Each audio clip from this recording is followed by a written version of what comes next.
If you struggle with driving anxiety, you really need to watch this. A lot of times when people have the fear of driving, they typically have some anxiety around it. What I mean by that is that oftentimes they're afraid of having a panic attack while driving. What happens if I have a panic attack while driving?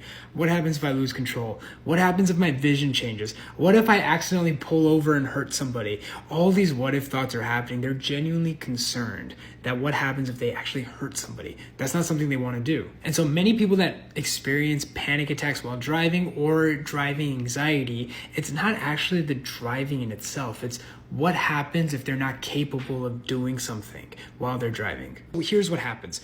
Oftentimes people just won't drive then. They'll just be afraid to drive, so they just won't even get in the car. Sometimes even if they go into a car, they'll notice that if they had their first panic attack while in the car, the panic sensations come back, so they almost run away from that too.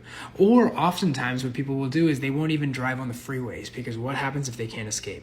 What happens if they're moving really fast and they lose control? What happens if something happens to them? Well, so what they end up doing is doing side roads, because, well, then if they need to escape, they can do that really easily. Here's the thing, okay? With panic attacks and driving, panic attacks are one of the biggest tricksters out there. A lot of the fears that people have about panic attacks, what happens if I lose control? What happens if I pass out? What happens if I have vision changes? None of that actually ends up happening. Now look, it's always a good idea to evaluate your driving in general, right? If you're a reckless driver, that's a separate issue. But if you experience panic attacks while driving, that's okay.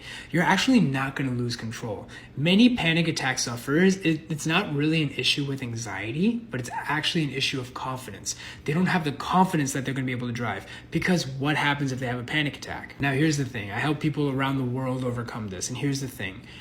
Panic attacks, even if you have one while driving, it's totally okay. You never end up losing control. I have so many people that are afraid of passing out while having a panic attack. And every time I ask them, hey, how many times have you passed out? They always say 0. Unless they have some underlying condition that they've had even before anxiety. It's completely separate. When they don't even have that, they say, I've never passed out. Here's the thing. They never were going to. They were never going to pass out. They were never going to lose their vision. They were never going to lose control. It's just that panic attacks convince you that you're going to lose control. So that's just one way of doing it. The best way is by something we call exposure, which is doing it for yourself. All these things I can say may sound good, but you won't believe it until you do it yourself. If you want to learn more about how to overcome this, check the comment section.